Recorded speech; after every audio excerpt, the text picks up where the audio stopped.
I am Jimbo Paris, and you are listening to The Jimbo Paris Show.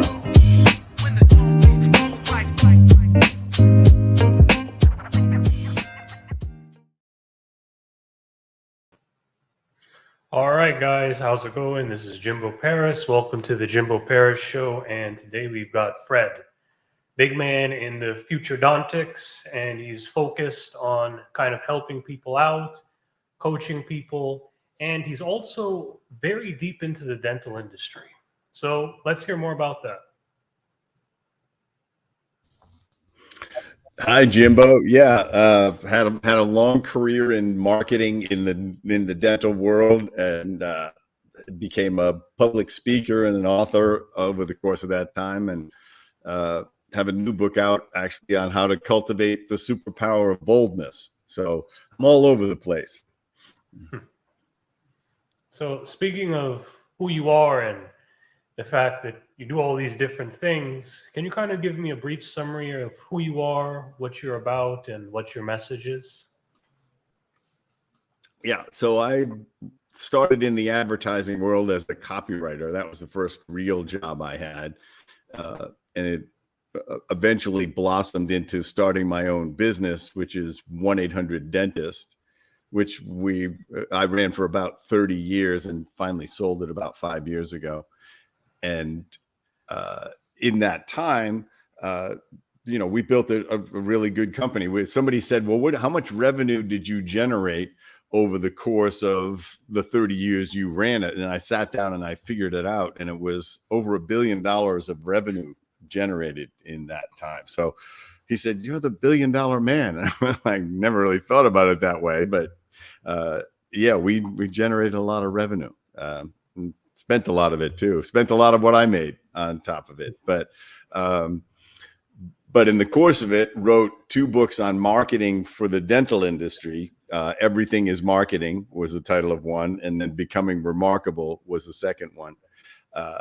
Eventually, I started to think about the impact boldness had on my life when I developed it, because I started off as a very shy, underconfident person. And it took me decades to really work through it and get to the point where I could walk on stage with 5,000 people or meet anybody I wanted to, and just bring my full self out to the world. And so that became the impetus to write Super Bold, which just came out last October. And it's a systematic way that anyone can expand their confidence and boldness to remarkable levels in a very short time.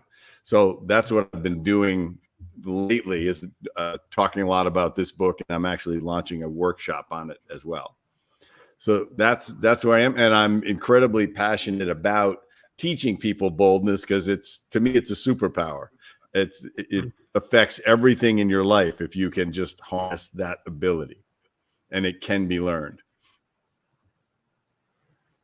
Okay, so what is the definition of bold? It's confidence in action. Because a lot of people say, well, I'm really confident. And I say, yeah, but what do you do? Do you use it for anything? It's like, no, I just feel really confident, in most situations. And so boldness is taking that confidence, or sometimes even a lack of confidence, going into action, doing stuff. Sometimes you may not know how it's going to turn out. You're risking failure. You're bold enough to step out and try something. And so boldness is doing stuff. It's a very important distinction, because I know people that are very confident and they don't chase their dreams at all. They feel confident, but they're not making a move. So powerful difference. How do you practice boldness? The key to it is to think of it as a muscle that you're developing, just like you would with exercise. You would, to get stronger, you would work out on a regular basis. With boldness, I have people doing exercises every day to just harness that ability to strengthen that muscle. And it depends where they're at. Some people are, they feel shy and underconfident a lot of the time in a lot of situations. And for them, I just say, start really simply. Just, smile at 10 people every day. And if that's too much, then smile at 5 people. But what happens is you realize, oh, people are going to smile back. And if they don't, I don't have to worry about it. I don't have to take it on. It's just, I can assume that something's going wrong with their day, or they just don't smile at people. And it begins this process. And I say, start to talk to strangers. Just say hi to people. Say hello whenever you're in a coffee line or a grocery line or whatever, or an elevator. Talk to people. Just really simply. Just say something. Doesn't have to be brilliant. And this is pressure people put on themselves, is to be really clever, to be witty and interesting and everything. It's like, nah, you just have to be nice. That's all it really takes. Just come up with a compliment and say, that suit looks really great on you. That shirt is awesome. Those glasses really look really cool on you. And that beard is looks great. Just throw out a compliment, or just make a random observation. I always talk to people in elevators because there's this weird unwritten rule that we're not supposed to talk in elevators. I don't know where it came from, but I just talk to people, and everybody, they sort of relax and talk too, because we're all acknowledging that it's ridiculous that we somehow get in an elevator, the door closes, and it's like there's a silence rule. Once you start to do that, then you're expanding your comfort zone. That's the strategy, is to just gradually expand it steadily on a daily basis, so that when something comes up and it does matter, you have to ask for a promotion. You see somebody really interesting you want to meet, whether it's a famous actor or athlete or business person, or attractive person that you want to meet, you can walk up and talk to them. And there's going to be times in your life where boldness is going to matter. You're going to need to step up or speak up or stand up for somebody. And the opportunity is going to be a window that closes. And that's what I'm preaching more than anything, is don't stack up regrets of things you didn't do, things you didn't say, things you didn't try. That's why you build your boldness muscle. And this is how you do it. When did you first discover the value of boldness? When I first got into the advertising business, and I had to present my creative material to the client, and I realized when I did it with like passion and enthusiasm, and just revealed my high energy self, which I have, with my friends and family. But I thought, when I started to bring that in, the clients would go, oh yeah, let's do it. And that suddenly clicked for me, that I couldn't just say, oh, here's the creative, here's the ad, and reads like this. That lack of enthusiasm, that lack of boldness and confidence about my work would translate to them not accepting the work, because I had done that too. I would pitch it to my boss, and he would say, like, it doesn't sound like you believe in this ad. And I would say, wow, I thought it was really good, but I just didn't present it well. So that became a sort of a trigger. And then I transferred it to meeting women, because I was really bad at it. I was really uncomfortable and underconfident and tongue-tied. And then I just finally said, look, I got to be uncomfortable and clumsy until I'm not. So I'm just going to do it. And all of a sudden, when you start having successes, it creates a whole new feedback loop. And it actually happens on a neurological level, where you're creating these new neural pathways, because you're getting reinforced for new behavior. And gradually, I mean, the goal is for boldness to become your default behavior. But every time you do it, you get this little reinforcement that says, wow, something interesting happened here. I got a better response than I was looking for, or a new opportunity presented itself, or I feel good for trying, even though I failed. And that was a big lesson for me, is not trying was making me feel worse than trying and failing. So I started to try more stuff, and I would succeed way more than I thought I was going to, and fail a lot less. It was a big click for me. that about just try and expect that it's not going to go that well because you're not good at it yet. And then gradually you get better.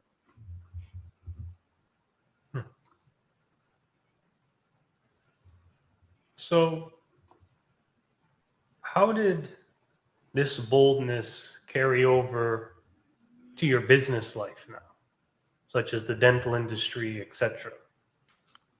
Well, we had to sell. We had to go out door to door, basically, and convince dentists to buy into this program because nothing like it had ever been done when we launched it. They had really just legalized advertising for professionals a few years earlier. And so we were telling these dentists, this is going to happen. We're going to get you these patients. We're going to run radio and TV advertising and attract patients. We're going to, disseminate them through our call center. And so my partner and I, we just had to go out and take a beating. I mean, we probably saw 500 dentists before we got 20 to go along with it. They always say that, you pursue 100 leads to get one. Well, we didn't do that badly, but we were also going face to face with these people, and it still took a tremendous amount of time. But then we just had to try new stuff all the time. We had to learn everything about creating. We had to create a call center. We had to create the call center script. We had to create new advertising. We had to buy the advertising, try all of these different stations out, figure out how to track it. And every move that we made was betting all the money we had. We were constantly at financial risk, and we learned to just get comfortable with it until the business broke through. We weren't profitable until the third year in, and then suddenly went, wow, this is actually a real business. So I see. So that's one of the big benefits of boldness, right? It allows you to be more of a risk taker, especially in business. Yeah, because you're gonna fail. You're gonna misunderstand the marketplace. You're gonna try stuff that doesn't work, that costs you money, and it's gonna be painful. But I mean, this is your real life MBA. You're gonna, and the tuition can be expensive sometimes. But the bold people are the only ones I know that succeed because they're the ones who don't give up. They're the ones who keep persisting when it looks like it's going to be too hard. Everybody else is looking for a comfortable job, a comfortable, reliable security situation. And bold people go, security's an illusion anyway. I'm just going to keep trying stuff. And so that I can, have the fullest experience of life, or bring this business to life, or figure out what the heck the consumer wants. I think they want this, but I'm going to listen to them and figure out what they want. And also it takes boldness to take feedback and to say, wow, I'm about 80% wrong here. The people who are underconfident hate to admit that they're wrong. They're trying to be perfect before they launch a business, which is, we live in the ready, fire, aim world. You need to launch and find out if you're even close to what the marketplace wants, so that you can do your course corrections. I mean, you may pivot 720 degrees before you're done. But it takes boldness to say, I'm going to go and see what happens, and open my mind to learn and admit that I'm way off. So speaking of this, you've written a lot of books as well. How did that same boldness carry over to your writing? I know writing can be quite lucrative and sometimes difficult, but rewarding for a lot of coaches and so forth.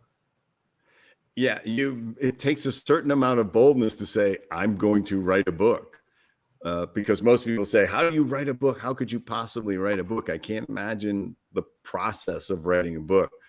And the answer is one sentence at a time, like everything else. But to say I'm gonna put a book out of my ideas takes a level of boldness, but it becomes this very powerful tool that gives you a lot of credibility. And there's a like with most things that involve boldness, there's discovery in the process of writing that book, of trying to make your ideas coherent and well communicated. You discover more about this topic that you wanted to talk about. I find the same thing happens on podcasts. When I talk about boldness, I'll usually connect some other idea while I'm talking about it, just because every podcast audience is different, and how I'm approaching every question is a little different. It's the same thing with writing, is that it expands your own understanding of what you want to talk about.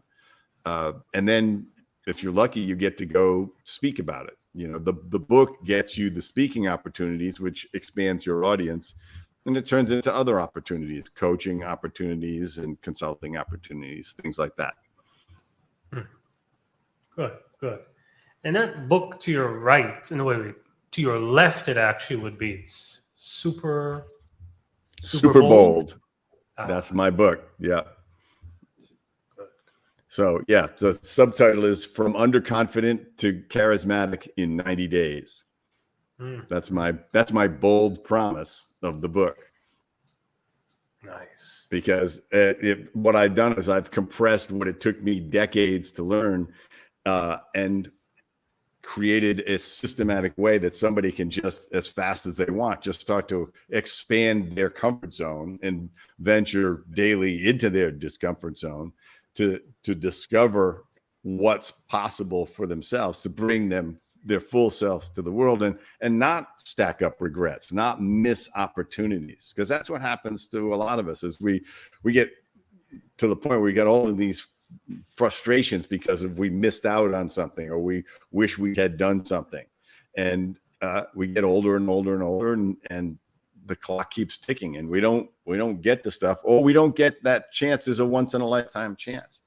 I tell people, think about your life when you actually did speak up or step up or do something. Was that a bad thing, or did all sorts of unexpected things flow from that? And most of the time they say, oh yeah, but I can't figure out how to do it again. It was really good. Something really good came from it. I got the job, or I got promoted, or I met this really interesting person, but I don't know how to get there on a regular basis. That's what the book is about, is getting there on a regular basis, so that you are all, and when I use the word charismatic, it's all that is you, wherever you are, you radiate that you belong there. And all that is taking your confidence to a greater and greater level, so that you're, in your mind, wherever you are, you belong. And that's appealing to people. When you're on stage in front of 10,000 people, you're acting like you belong there. When you walk into a room of 100 people in a party, you don't tell yourself, oh, there's people smarter than me, more successful than me, better looking than me. You just say, I belong here. And that draws people in. They are attracted to that. That's all charisma is somebody who radiates that they're confident with themselves. And anybody can do it. I like to remind people, if I can do it. I started off really bad, in a bad place, and I pulled it off for myself. So when it comes to clients, what are some of your best client success stories?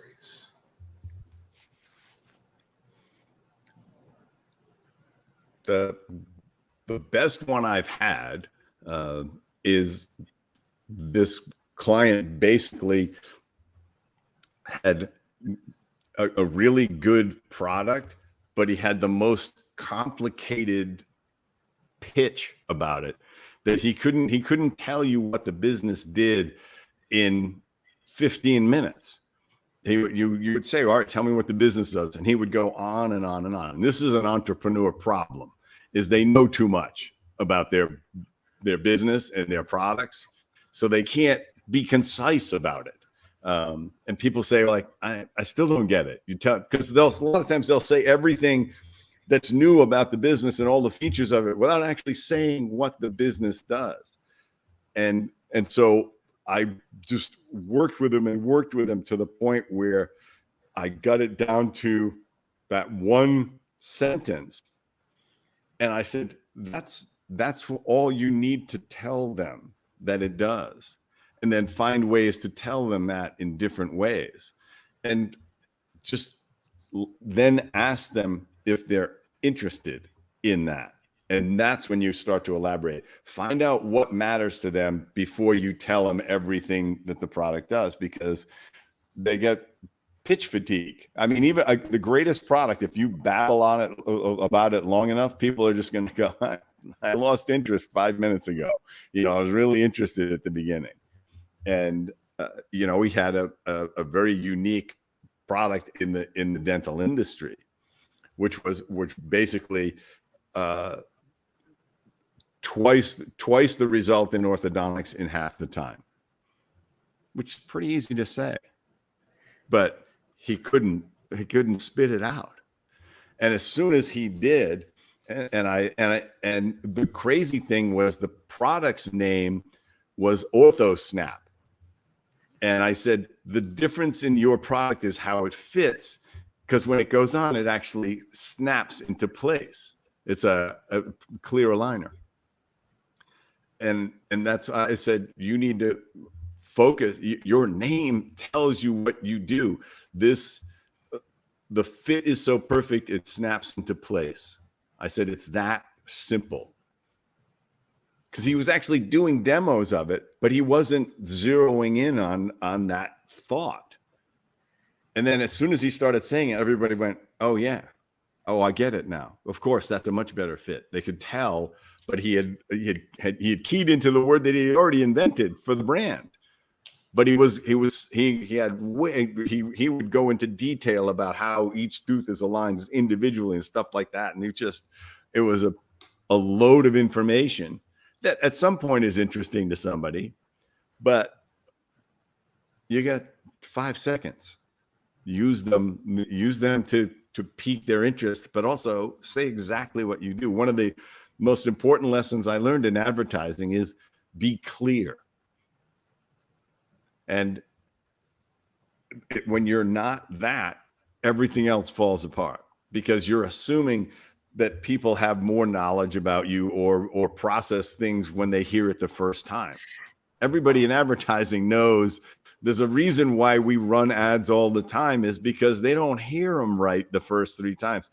I have done more lectures where people have come up to me at the end and said something I said to me exactly the opposite of what I said. That was really great, that thing you said about blah, blah, blah. And I'm like, no, it's not that. It's the opposite of that.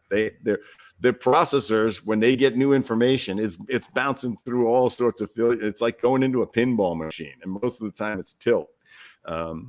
And so be clear, be concise, repeat yourself. Don't think because you said it once they got it. They didn't get it.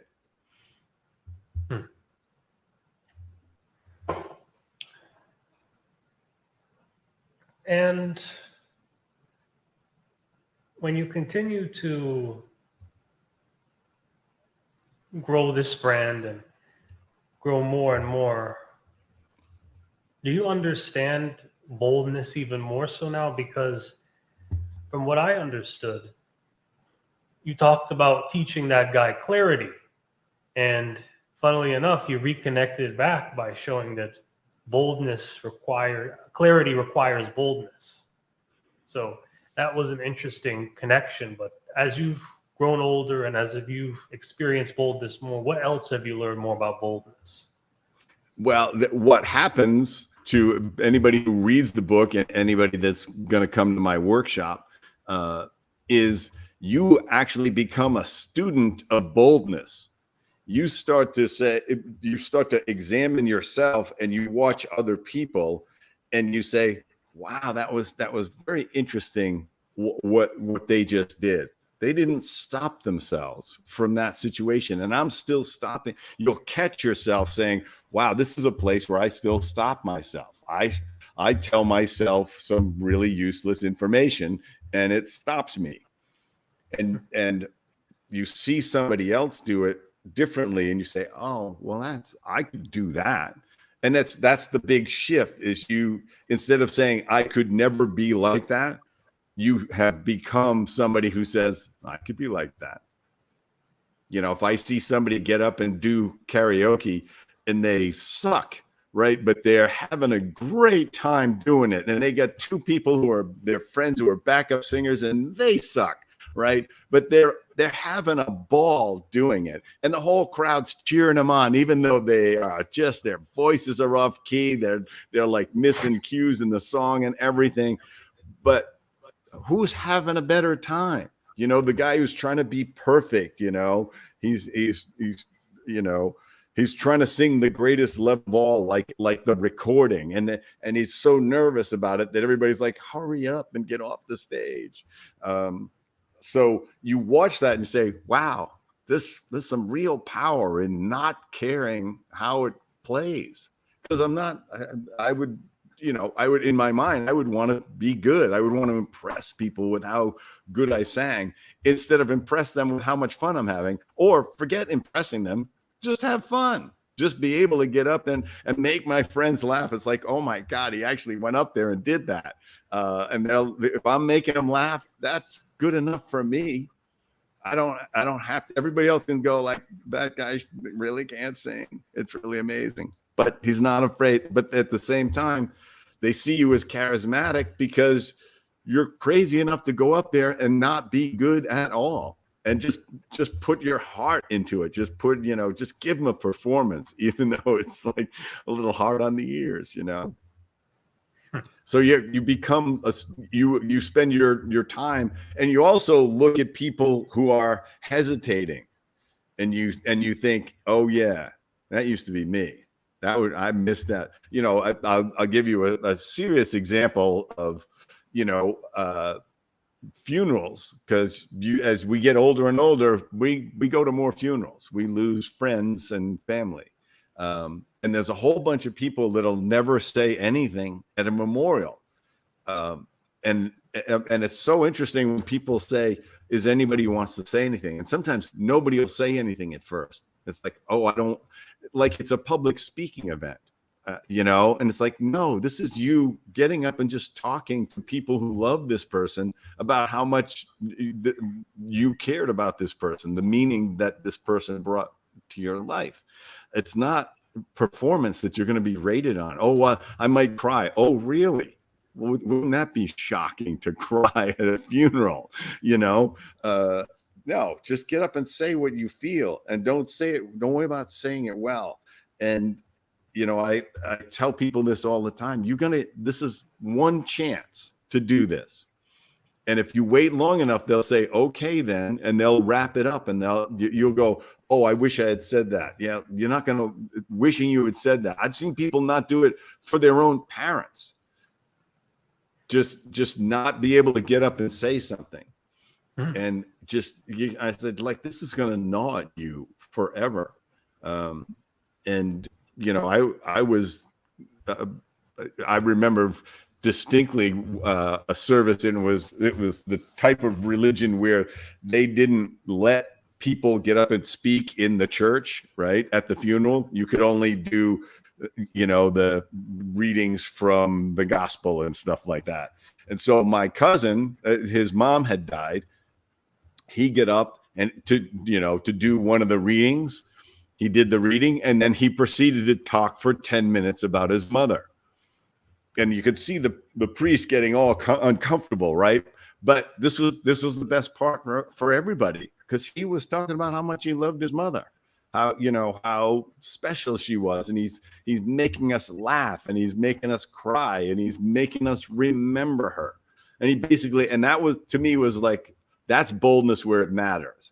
Because he was like, somebody told me I couldn't. Somebody made up a rule, and I'm not listening, because it's a rule to protect some meaningless thing. Whereas these people, they don't want to hear what, a reading from St. John or something like that. They want to hear what I have to say about my mom.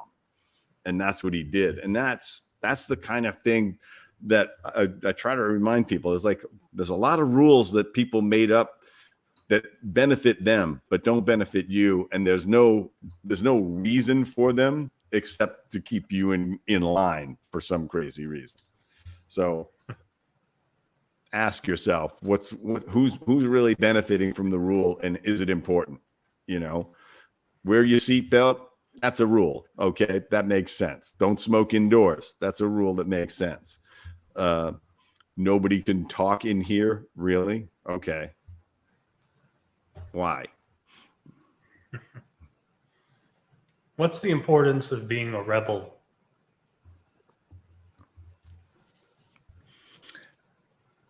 A satisfying life is the result, because we are trained to conform in society, and there's no reason. But why would you want to live a life where you said, I played it as safe as possible and followed all the rules?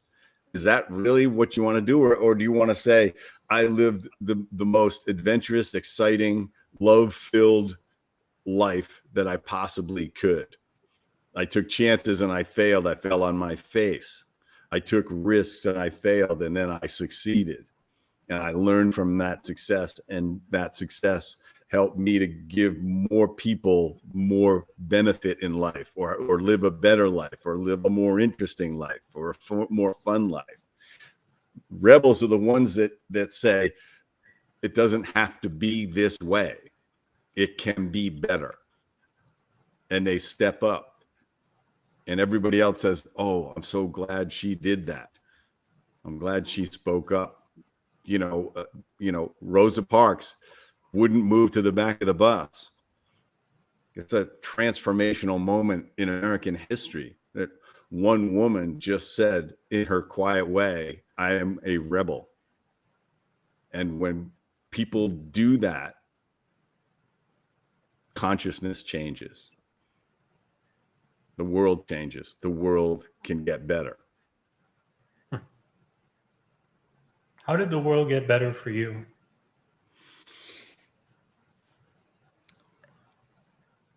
I became somebody who put almost all my energy into doing what I ought to be doing.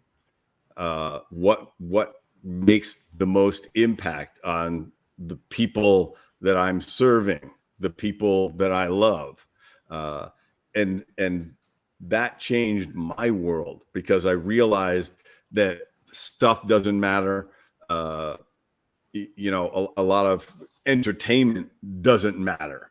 So a lot of times I'll be watching TV and I'll think, yep, I could do something better with this hour. It's not an achievement to have streamed Ozark. Okay, it's fun to have binged the entire series in 24 hours, but is that an accomplishment? Is that moving your life in a direction you want? Is that impacting people in a way that you want? And also, I learned, if I do that, if I make sure that I'm having the impact that I want to have, if I'm doing what I ought to do, then I'm totally comfortable goofing off. Just saying, okay, the next 2 hours are just recreational. So I don't beat myself up over it, because I did what I ought to be doing with that part of the day. So my world shifted from what was pleasurable for me to do to what I ought to be doing, and actually what I ought to be doing became more pleasurable in the strongest sense, in that it was truly fulfilling, truly satisfying. Fulfillment. That's a broad topic, but how could Yes. you simple down that word? Yeah, because happiness is a feeling that we get sometimes when things go really well, or something delights us, or whatever. It's not like, happiness is not some pure state that you can achieve, but fulfillment is a state you can achieve, because you know that you're bringing your full self and utilizing all of your capabilities. It doesn't mean that you're going to, be a world beater. You're going to change the world. You're going to cure cancer. You're going to end war, or stop climate change, or clear up all the plastic in the ocean. Maybe you could be that person, but all it means is you're chasing your dreams and refining them as they go, maturing them to what has the greatest impact on the people you love and care about, and then as many other people as possible. When you move towards contribution in the world, that's when you discover where real fulfillment comes from. And it takes a while to get there, because you got to buy some stuff and go, oh, I really needed that BMW. And then you realize you're like 2% happier with twice the car payment and 3 times the repair costs. And so, it's a process. So like I said, you're maturing your dreams to what is more satisfying and more, and that's where the fulfillment comes from. We chase happiness. We chase feeling good a lot of times, rather than chasing what is deeper and more substantial in our lives. Maturing your dreams. That's a very interesting, play on words there. What does that actually mean? I find that interesting. That's why I'm asking. I think that we have immature dreams, or simplistic dreams, and also the belief that once we achieve that dream, that's happiness. I was just talking to a friend of mine who became very successful by the time he was 30. He became a very successful author, sold 2 million books, and had a great wife and plenty of money and stuff. And he just said, wow, it was the realization that I had all of this stuff. This was my dream. I wanted to be a successful author with a great wife and a nice house. And I got here and I said, wow, I'm not that much happier. I thought this was if I got halfway here, I thought I'd be really happy. If I just had a great wife and a decent job, I thought I would be much happier. And so his dreams started to mature. And it basically, he said, all right, so what's the next level? What am I capable of? What's hard for me to achieve? And a lot of times that's what we find out. It's the only thing that's really satisfying is the really challenging things that we could very well fail at, or are going to take years or decades to achieve, or our entire life. And so as you mature your dreams, you're learning about what you thought was important and what mattered to you, to what really matters to you and what is more important to you. And it takes talking to people who have been there and done these things, who've chased wealth and fame and things like that. And because we live in a society where we make that look like, oh, that's the best life ever. To be rich and famous, that's the best thing ever. And then meanwhile, these people are divorced and in drug rehab and everything. And it's like, we're not looking at what's, are they actually happy, or are they just pretending to be happy for us? And that's what social media does. It shows everybody what an incredible life we're having, so that they can all feel jealous, right? Even though it's a quick snapshot of our week, and the rest of our week was boring, and uneventful. But we all get this, social jealousy because of social media. It's a weird, unhealthy thing. What's your experience with social media? To me, it's the only thing I really get out of it is it's a way to see what my friends are up to and let them know what I'm up to. It's not a place to brag or show off or you know, generate business and all of that stuff. It's much more about to me it's just informational, but it's my way of staying in touch with many more people than I would have normally been able to. I love the fact that my college friends I have been able to reconnect with, and I see kind of what's going on in their life. Their kids are graduating from college, they're doing this, they're doing that, and I get to see it. Whereas before I had, 5 or 10 people in my social circle, and that was all I could maintain before there was social media. Now, it doesn't mean I'm intimate with them necessarily to the level I would like to be. You can only maintain so many close friends, but it's nice to be able to have another circle of people that you can stay in touch with. But I also see way too many people who they think social media is being social when it's not. Being with people is being social. Nothing disturbs me more than 6 teenage girls sitting together and they're all looking at their phones. And they'll do that for hours, or a couple at dinner and they're both on their phones. Like, what the hell's happening? But the problem is social media is feeding. Here's something new, interesting. Here, look at this, look at this, look at this. You can really burn the time you could be doing what you ought to be doing with your life and chasing your dreams. Instead, you're just, getting the dopamine hits from Facebook or Snapchat or TikTok. Now, speaking of your opinions and sort of the advice you give, let's take a quick look at your website. Let's see what that's all about. So, when did you first make your website, and why did you make it? When did I can't remember. It's been through several iterations, because for many years it was about me in the dental industry. And the lectures I was doing, the books I had written, the blog I was writing. So it was much more about attracting speaking opportunities more than anything. And then it shifted once I wrote Super Bold.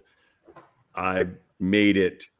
I shifted the whole content about the website to teaching boldness to people and attracting those keynotes, putting up lectures that I've done, and also letting people know there's workshops becoming available in their area, and giving them ways to contact me. And it's ever evolving, because I also do business coaching. So there's a section on that. And if you look at the top, there's one of the top, the far right button is dental. And it's everything that used to be my website is now all moved into those separate pages that are behind it. Because people still come there looking for stuff, but that are related to the industry, or what I can do for them if they have a dental business or a dental practice. But it's become secondary.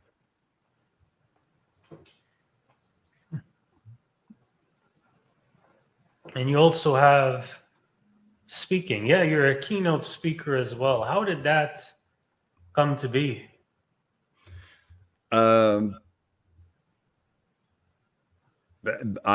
They were asking me when 800 Dentists was in its mid years. People were saying, "Well, what can you teach us how to turn these potential patients into real patients? You're giving us referrals through your advertising, but we're having trouble after that." So I basically said, I got to give them all of the information about what to do with a patient lead and how to create a patient experience. And that became what I talked about.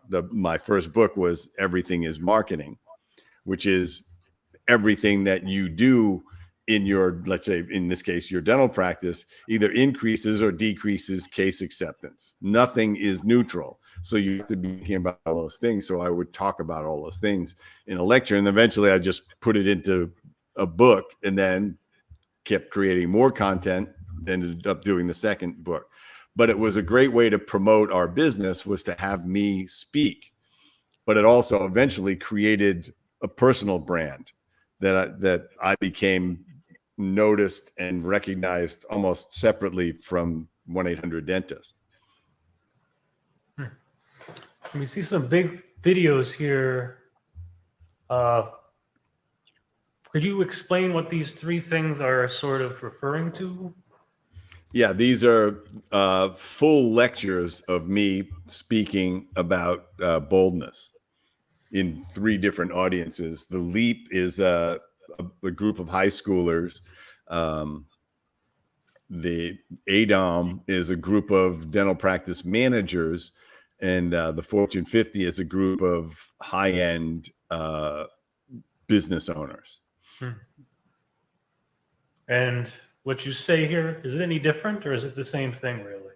No, it's tailored to the audience, but it's the core message is always the same, about, you know, boldness is a superpower, and how you can develop that, and why you should develop it, and what are the skills associated with that you want to develop as you're expanding your boldness. But then it'll be relevant to their business. If they're business owners, I'm going to say, you know, it takes boldness to raise money for your business. It takes boldness to fire people that you know and like, that you need to let go. It takes boldness to accept feedback.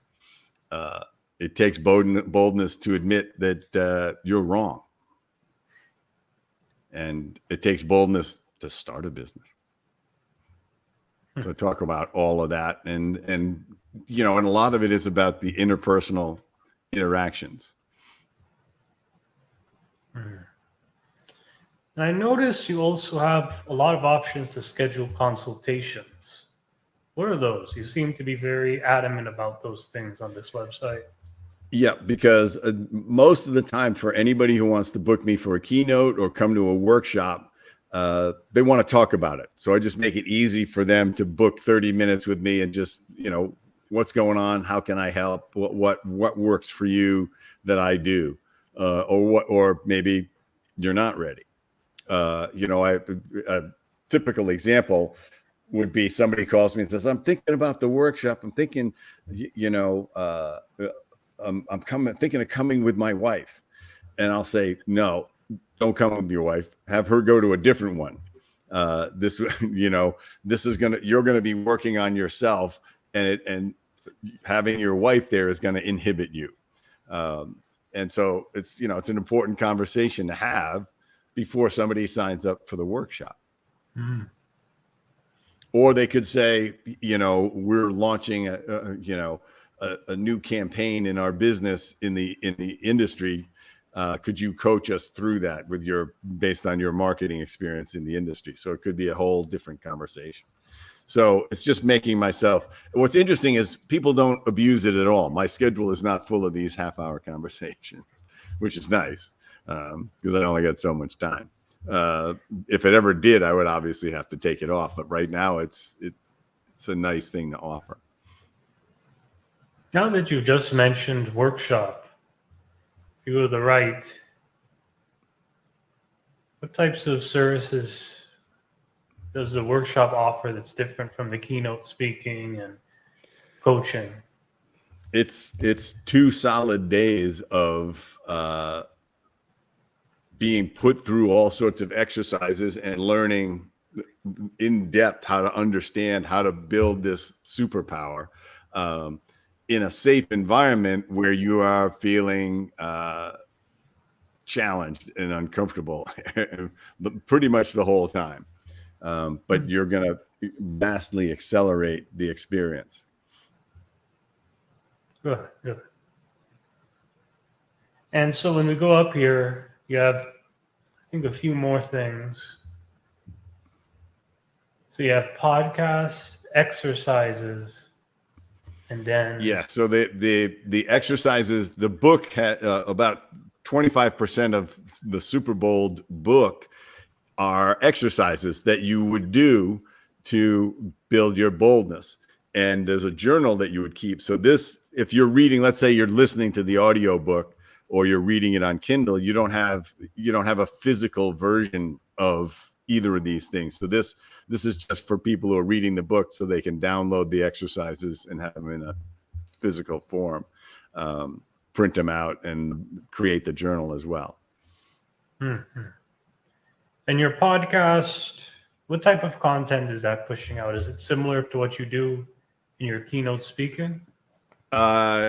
Mostly it's in the right now it's interviewing successful dentists, but then it's also any podcasts that I have been on. I'll put them up there gradually, and so it's a combination of dental stuff and Super Bowl stuff all blended together. Oh, okay. So you're a show host, an interviewer. Yeah. Sometimes I'm interviewing, sometimes I'm a guest, like I am now. Uh-huh. Good, good. And how's that been going for you? You enjoy it? Yeah, I do. It's always interesting. Yeah. Same here, same here. Yeah. So what's your favorite episode so far here? Well, my favorite episode is the one I just shot today, which was with Tucker Max.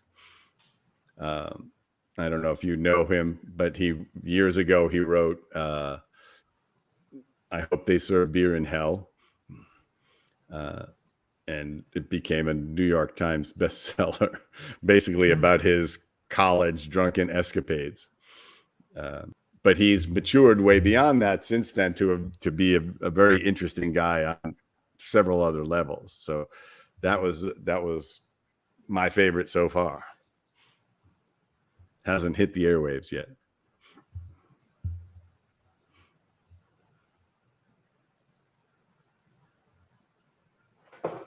Great. All right, so I think we got the majority of everything here. So yeah, as we get back here, what's the future? I think it's invariably it's more books. It's as soon as you finish a book, people say, "Are you going to write another one?" And you say, "Oh hell no, that was too much work." And then you start to think about it, and you go, "Actually, you know what? This is another idea that I could work on. That would be important. I would, and it's a little seed. It's like you got like a paragraph of what it could be, and then gradually your brain starts picking up more pieces. So there will always be another book, and but I'm looking forward to decades of lecturing and writing and coaching, and hanging out with my friends and always being where I ought to be. And if you could go back in time and give your younger self a little bit of advice, what would you give to him? It would be really easy. Stop worrying about what other people think and just act, do stuff, get better, embrace failure as the pathway upward.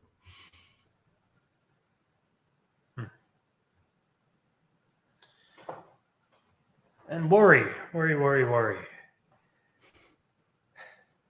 Worrying is a tough thing to tackle, but from what you are saying here, you've handled it. All right. Yeah. Yeah. When you realize that other people's opinions of you really are none of your business, just let them have them and focus on what you want to be doing, what you feel like you should be doing, what matters to you. It's very powerful when you realize that, one, people aren't thinking about you anywhere near as much as you think they are. They're thinking about themselves, and they're thinking about you for 10 or 15 seconds, but you're going, oh, everybody's going to laugh at me, or it's going to be so embarrassing. It's like, nobody cares in the long term. It's you that still cares. 20 years later, you're still remembering it going, oh, I can't believe I said that thing. And you talk to the person who was there with you and they say, I don't remember that. But you can still cringe thinking about it. Let that stuff go. Stop worrying about what people think and chase your dreams. And that's what you teach to all of your other clients, right? Chase your dreams. Yep. So, speaking of chasing dreams, how many people have you motivated to chase their dreams? I would say thousands at this point, which is, I want it to be millions, but that takes time. But I mean, there's probably 10,000 copies of the book out there at this point. And there's probably 30,000 people that I've had in my audience at one time or another. So it adds up. And how does that all make you feel? Any different? Good, but like I got more to do. I mean, that's part of boldness, is there's a humility that comes with it, because you see how much more you can achieve when you realize if I just take a swing at it, something else interesting could happen. Even just launching this workshop I've never done a 2-day workshop before, but I just said I'm gonna do it, see how it goes, learn from it. The fourth one will be way better than the first one. That's all I'm really sure of. So I'm humbly pursuing things that make me better and make me uncomfortable to chase. And it's a never-ending cycle for you, right? But a good never-ending cycle. Till the heart stops. Nice. All right. This has been a great interview. And so I have to ask you one more thing. Do you have any final words you would like to say to the audience? Yes. The only person you need permission from to have the life you want, the only person you need permission from to have the most fulfilling, fun-filled, adventurous, love-filled life, the only person you need permission from is you.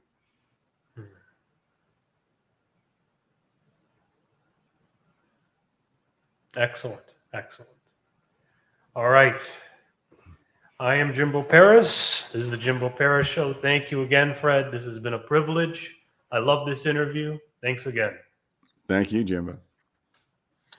So we have to do a few shout outs here. So first shout out, it's going to be basically Kemiana Jones, Six Figure University, and Ann Johnson Bay. One to the left is Kemiana, to the right, Ann Johnson Bay. Basically, the one to the left owns a salon. The one to the right was an engineer. They both came together, and now they work with salons, teaching people how to build salons, but additionally showing them how to work in real estate as well.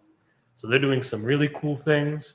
Check them out if you want some advice on how to make your own six figures too. Next shout out is going to be from LifeWork Systems, and this is from Judy. And she basically is a super HR woman. She works with big businesses, big corporations, 20 people or more, and helps to grow their infrastructure and their business so that they have a better work culture. And again, better work culture means more things get done, which means bigger business overall in the long run. So then kind of little thing, subscribe now. But another thing, look at Don Brightman. Okay, Don Brightman is a great guy. I think he actually made a few comments on some of Fred's work. I've seen it. And again, check him out too. So again, another great podcast, Go North podcast. It's a bit similar to the Jimbo Paris Show, but he kind of works with more authors. I work with more coaches, focus on empowerment like Fred here. So again, check him out too. So again, thanks again for listening, guys. I'm Jimbo Paris of the Jimbo Paris Show. Check out our website. Check us out on Roku TV. This will be on demand on Roku as well. All right. Thanks again, guys.